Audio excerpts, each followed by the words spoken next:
Show of hands. Who here has heard the term multi-agent orchestration?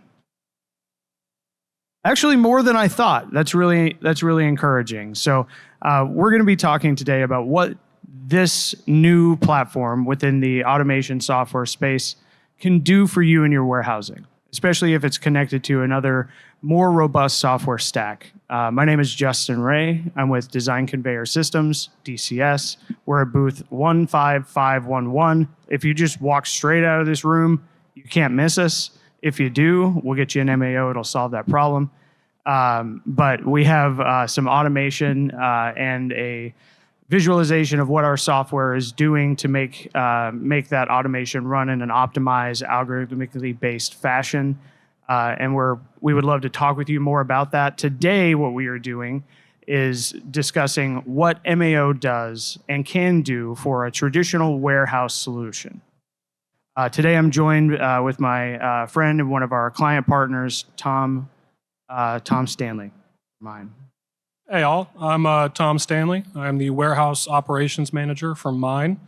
We are a poultry processing solutions company. We manufacture and distribute the machinery used to process chickens. I cover the distribution of our service, capital, and part sales out of North and South America.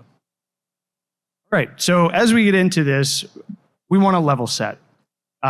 What we traditionally have seen over the last handful of years in the industry, we are being told that over by 2028, 93% of supply chain leaders are going to be deploying some level of not only automation, but robotics.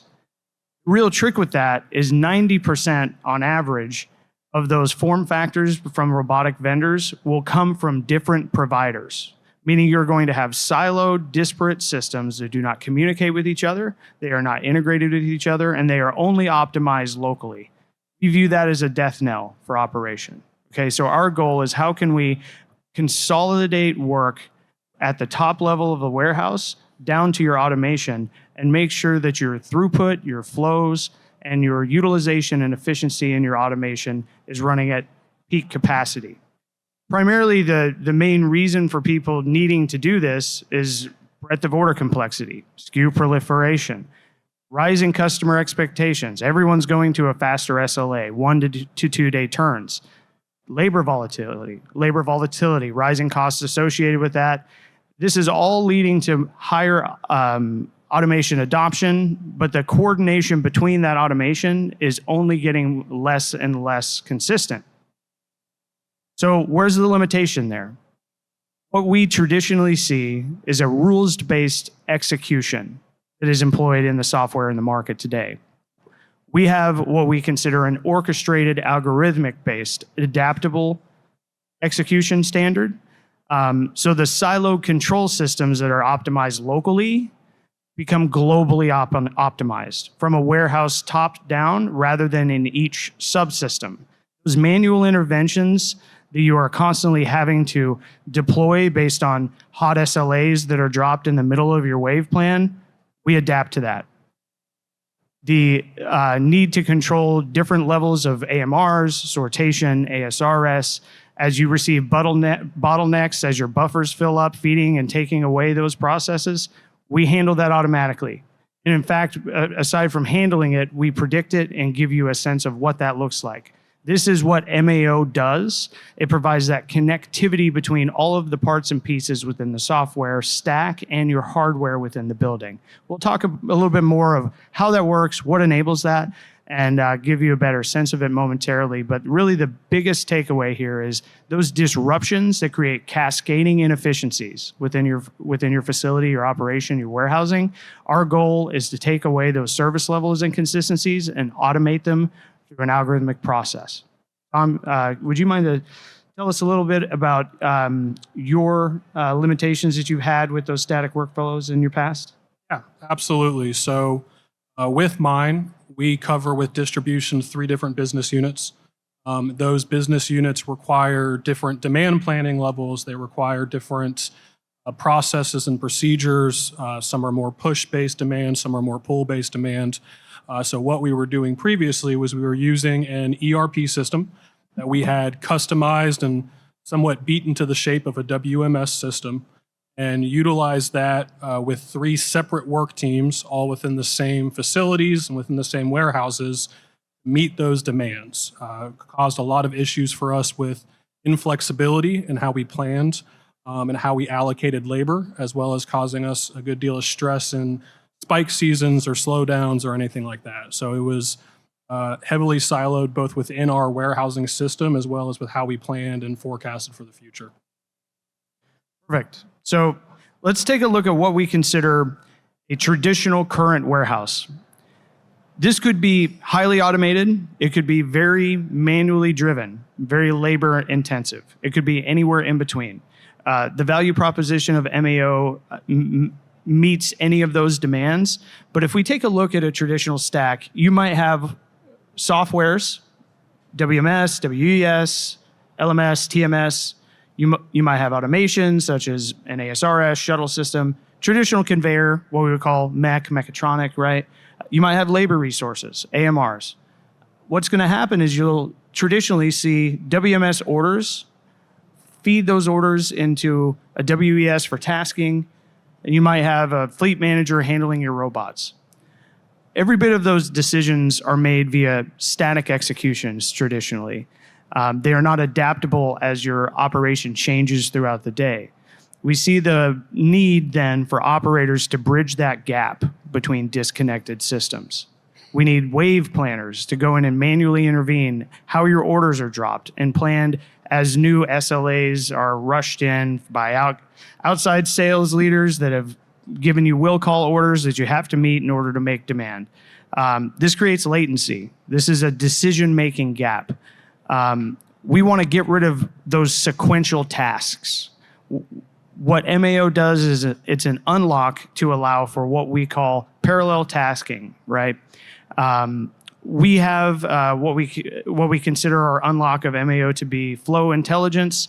Really, it's just a term that we consider as an adaptable bottleneck mitigation tool with an observational platform that allows people to see into the future of their building via a cut time, to know where to staff better, to know where to resource allocate volume, and how to be more efficient in their operation.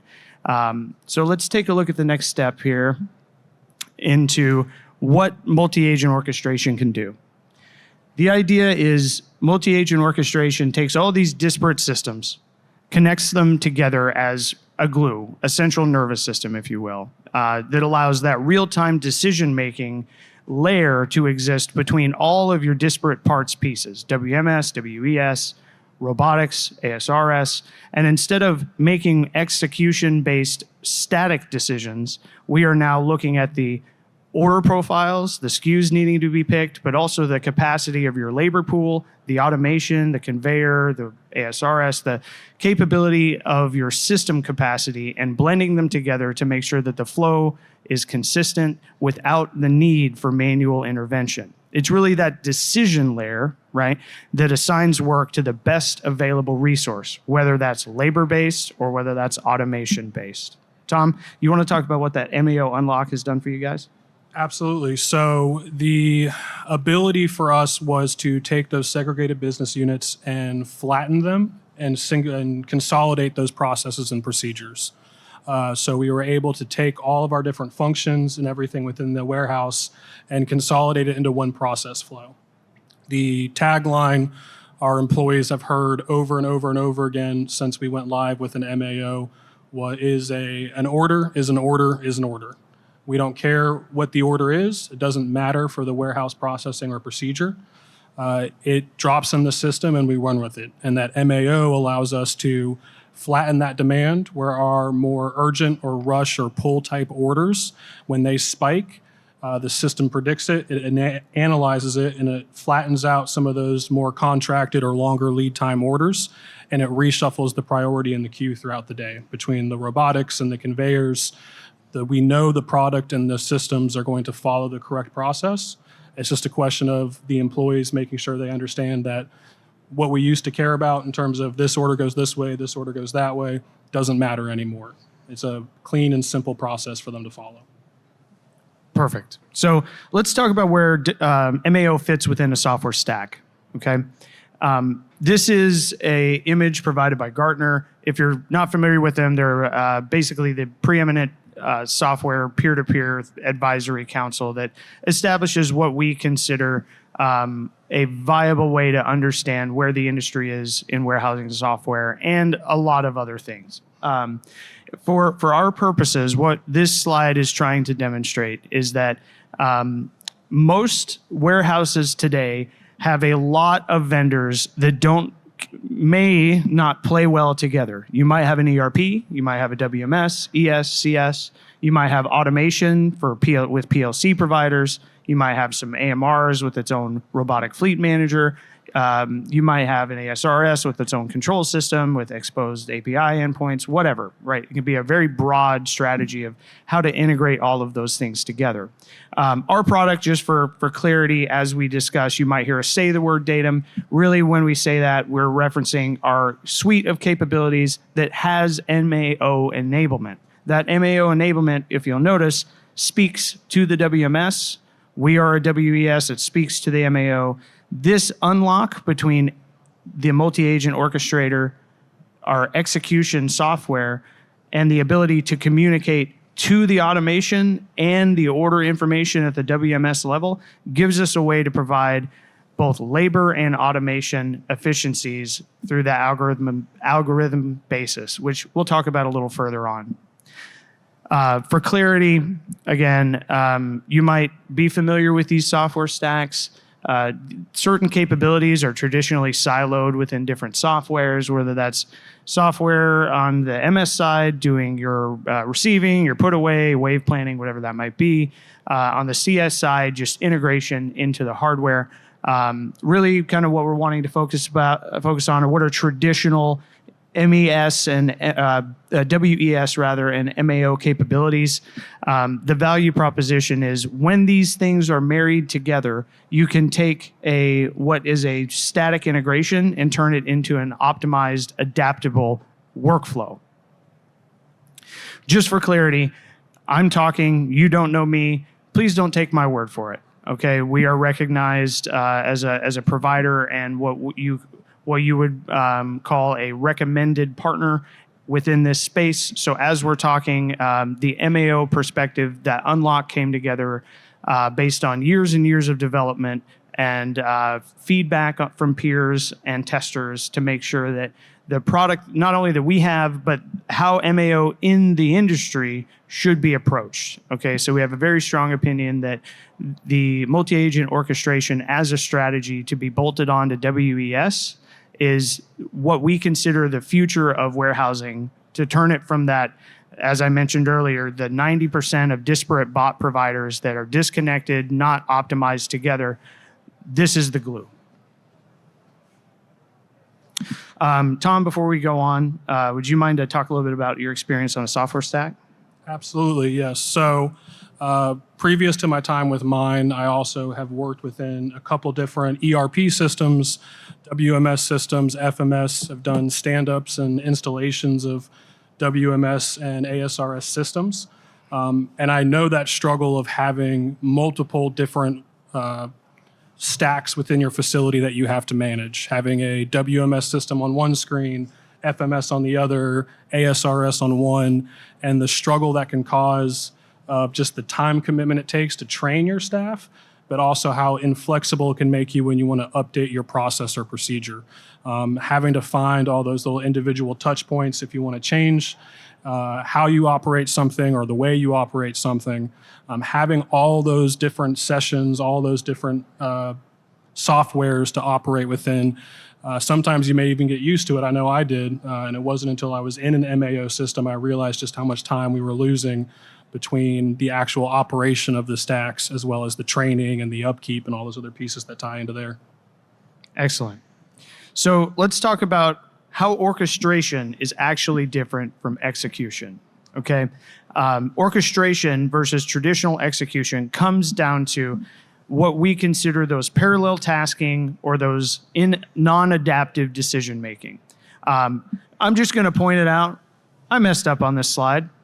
Traditional execution, I'm referencing the left. orchestration, I'm referencing the right. Just be aware. That's a whiff. I'll own it. Okay. So moving into that, we have this execution side on the traditional WES software here, static workflows, right? When we integrate MAO to that, that goes from static to what we consider adaptive. Sequential tasks can run in parallel. That optimization in the local system, the individual robotic cell, one maybe pick module, whatever that might be, we can spread that work throughout the entire warehouse via a stack-wide optimization. To take a better deep dive into that, consider a conveyor line. Traditionally, a warehouse execution software will provide the buffer management, will provide order release, will tell the robots what order to pick, which box to rotate, palletize, whatever it might be. And that local optimization only occurs within that level. The problem there is you might have 6 lines doing this, and you might have another completely different manual workflow doing the same operation. They are disconnected. How do you balance those work across those systems? What we want to provide is a new standard here within warehousing, fulfillment, and distribution, which is the stack-wide optimization. If I have AMRs in a fleet that can go between cells, and I only have handfuls of robots that need supplemental support or labor that needs supplemental support, I can balance that via the MAO integration because I have awareness of my order profile and capacity that I need to put through a system, but also awareness, special awareness of robotics location and labor resource location. What this allows us to do is instead of handling exceptions at an individual level or a local level, we get into an ability to continuously rebalance. So we're adapting through your workflow day to day as it goes. So deep diving into that orchestration layer, how does it work? We're going to integrate directly with a WMS, ideally also with a WES. Many people in the market will provide an MAO as a software service that is only an MAO.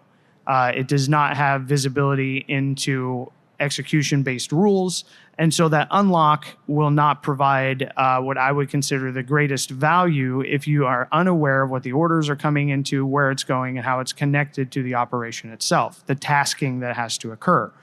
I would suggest that connectivity between an ES and an MS along with MAO is the glue that allows the system to operate in an efficient way. This allows us to consume real-time signals from automation and the software simultaneously, blend them together, and provide that efficient throughput, as I mentioned earlier. Our desire here is to allocate tasks and work dynamically based on capacity and priority. And we are able to do that as a blended strategy through software at the top and automation at the bottom. Effectively, we're continuously re-optimizing as conditions change. You may give us an initial wave plan. You may give us a strategy or an amount of orders that you drop throughout the day. We all know that that's never the same amount of orders that gets processed that day. We are expecting and building in opportunity to adapt as your workflow moves throughout the day. Tom, you want to talk about how MAO in your facility specifically has made some changes on that side of things? Yeah, so for us, when we started this project, the goal was not labor elimination. The goal was labor optimization. So we knew that we had inefficiencies that we could solve by just making our workforce's lives easier. So the target was to go after those inefficiencies and allow us to have a little more ease of training and processes. So we were able to accomplish with this product a 50% increase in productivity per FTE. And that was accomplished through some of those pieces I touched on earlier of having a unified system, having an ease of training and startup, and having a system that was highly moldable to what we were doing. An order is an order is an order. We no longer cared where the product came in from, who it came in for, what the demand for that product was. It goes in the racks, it comes back out, and we make sure we accomplish that as quickly as possible. Between the conveyor systems and everything else in there, having that lean team that can operate within that system has been a huge value add for us. So I appreciate two things there. First of all, we are always looking to make sure to elevate and dignify the current labor pool. Our goal is to optimize and make a warehousing experience better. And as I mentioned at the very beginning, a lot of this is somewhat seemingly geared toward highly automated systems. For sure, MAO excels there. However, if you have a very labor-intense operation, efficiency is gained there as well. So there's very little, there's what I would call very little operations where an MAO does not provide value. You just want to make sure your operation is complex enough with enough style of order proliferation or SKU proliferation to justify that need to consolidate some tasks into one balance of order management. So how do we balance across the system? I mentioned earlier, dynamic workload allocation is really our strategy. We assign tasks based on real-time availability. That tasking could occur at any level within the warehouse. Is that at a pick module, at an AMR, cart pick path? Is it within a goods to person cell? Whatever it might be, we'll make based on the orders that are available to us and the units that need to be picked, we will coordinate that based on an allocation drop automatically. And that might change. We can adapt throughout the day to consolidate that. What this allows us to do is adjust between your labor resources and your automation resources continuously and make sure that utilization is always at an efficient clip, right? So our target is to make sure we blend those resources to allow you to keep your operation running in an efficient manner. We're smoothing out the throughput in your building, mitigating bottlenecks, right? That prevents those bottlenecks from forming from our ability to project via our digital twin. We're running an emulation in the background of all your orders that you are dropping in the day. We're running a digital twin where we're emulating a way that we expect your orders to happen throughout the day. So we can propagate a way to see what your workflow and your workload should look like by the end of your shift, by the end of your cut time. This occurs solely from our special awareness of your users, of your robotic positioning, of your automation in consolidation with the orders that need to get out by the end of the day. I mentioned that ability to predict bottlenecks. We're calling that flow intelligence. We are demonstrating that at our booth, 15511. Please walk straight out, come and see us. But again, the value proposition there is it improves throughput without overloading resources. That's the target. With faster adaptation to demand volatility. Again, instead of having to manually intervene, manually wave plan, redirect operators via an operations manager telling people where to go, our tasking agent will do that for you. So this is an ability to respond to your disruptions in real time. It's built into the software, the connectivity of multi-agent orchestration. Effectively, it's designed for constant change, right? We expect labor shortages. We expect to have some level of absenteeism. Robots go down. The equipment needs maintenance. Orders will spike. Again, I mentioned those sales guys that like to drop hot orders in the middle of the day, right? We have to do some priority reshifting. Former sales guy, I'm talking to myself, right? Again, we also consider facility and network level constraints, right? The whole goal here is how can we mitigate your manual intervention need? And that's the point of the glue of multi-agent orchestration. It provides that level of visibility up and down WMS all the way to PLCs to coordinate flow in an optimized fashion. Tom, you want to talk a little bit about what that bottleneck handling has been able to do for you? Yeah, absolutely. So for us, as I spoke on before, we have a couple different order types, some more volatile than others. We have changing hourly goals, set daily goals, set weekly goals, and the ability to not have to try to predict what's going to happen. I wish my urgent orders were coming in the afternoon, but that 4:30 p.m. 100-line rush order dropping into the system does not cause me to lose my mind anymore. I know that the inventory will be replenished, the orders will be set, and we can run those through there.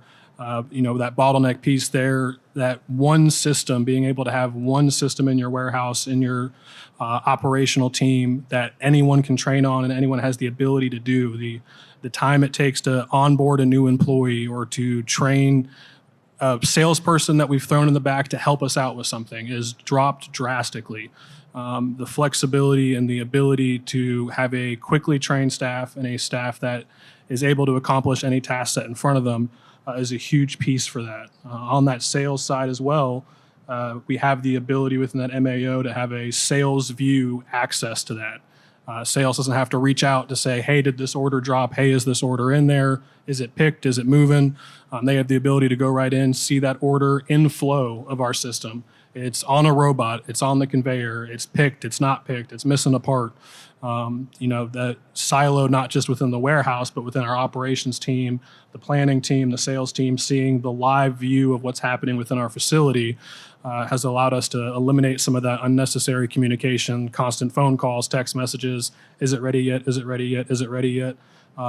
They have the ability to look at it themselves. Yeah, so to Tom's point, again, you all might be expecting or handling those types of disruptions via that manual intervention. In short, just to kind of land the plane, our goal is to allow MAO to be the agent that drives those responses to disruption rather than needing for that manual intervention. That's the goal primarily. So how do you prepare for that future? How do you orchestrate, right? What that will look like is an evaluation, a self-evaluation, right? Are your systems connected today? Do you have good data quality? If we provide some level of integration, can we break down any silos that you might have between IT, operations, your engineering and maintenance automation? And then what's your use case? How can we orchestrate what you are doing in your within your building today? And the real point to all this is it's a modular process, not a monolithic one. We have to take it within sequences that we are hopefully doing in parallel tasks, if you recall from earlier. But really the goal is it doesn't all happen at once. We have to be strategic about our deployment. Again, I mentioned the warehouse of today often has disparate, siloed, black box solutions that operate in a vacuum. We want to optimize those holistically, right? So how do we make that possible? What comes next? Well, that future warehouse that's connected via a central nervous system, right? Overall, it's an efficient fulfillment and distribution network. That's the goal. You get higher autonomy across your system. Again, you're no longer having to manually intervene anytime something changes throughout your initial work plan. Buzzword here, AI-driven optimization at scale. I'm going to use the word machine learning algorithmic based. Okay, so that's already built into MAO if it's done correctly. Ours has been around for, we'll say, the pre-advent of LLMs, so just be aware of that. Orchestration as a core infrastructure should be the goal rather than execution, rather than static rules-based execution. We want optimization and orchestration from a global level within your warehouse, not just a subsystem level in a disparate, disconnected items. Really what this gives you is higher asset utilization. So key takeaways. How do we get there? What do we want to learn from this? Fulfillment complexity is the driver that demands smarter coordination. That coordination is the glue of MAO. Multi-agent orchestration is what enables real-time adaptability within your warehouse. Our goal here is not to take over everything. We can be an augmenter. We can be an unlock. MAO can complement, not just replace, the systems that you have that are currently existing, and allows you to prepare for what we now consider long-term operational advantage. As Tom mentioned earlier, higher FTE productions, lower requirements for automation within your building, higher utilization and efficiency as you go throughout your warehousing plan. Tom, can you tell us a little bit about what you experienced with your MAO implementation, what you learned from it, and maybe some key takeaways for that? Yeah, so the biggest piece of advice I can give for this kind of project and this kind of stand-up is you do not have your IT team involved soon enough. Even in the design phase and anything else you are doing, this is a very comprehensive system. It is one that will unlock a lot of key features for you, but that comes with some high levels of integration. The sooner your IT team is involved, the better. If you are like our company is and your IT team is spread between time zones and continents, go ahead and plan on having some work sessions in person. It is the easiest way to get off track is to find out one key piece. Maybe the communication needs to flip back the other direction, or maybe you can consolidate some of those pieces together. You do not have your IT team in soon enough. There's no time that is too early for this type of project. Past that, for us, I mean, the big piece, the big ROI, I touched on it earlier, that 50% increase in productivity per FTE, that's just in the first year. We are still finding new ways to adapt. We're setting records monthly on what we can produce, the areas we can reach. And one of the big pieces that I look forward to with that is the flexibility. Having that one MAO system makes adjusting your processes, adjusting your workflow significantly easier. We all have the best idea of how to design a system or to design a product, and you're going to get real close, but you're going to get under live action and live fire, and you'll think, well, this would be kind of nice if we did it this way, or maybe we reroute this direction. Having one system to operate within makes it really easy. You spend a day, you look it over, you make the change, you see how it works. So 50% in the first year, phenomenal.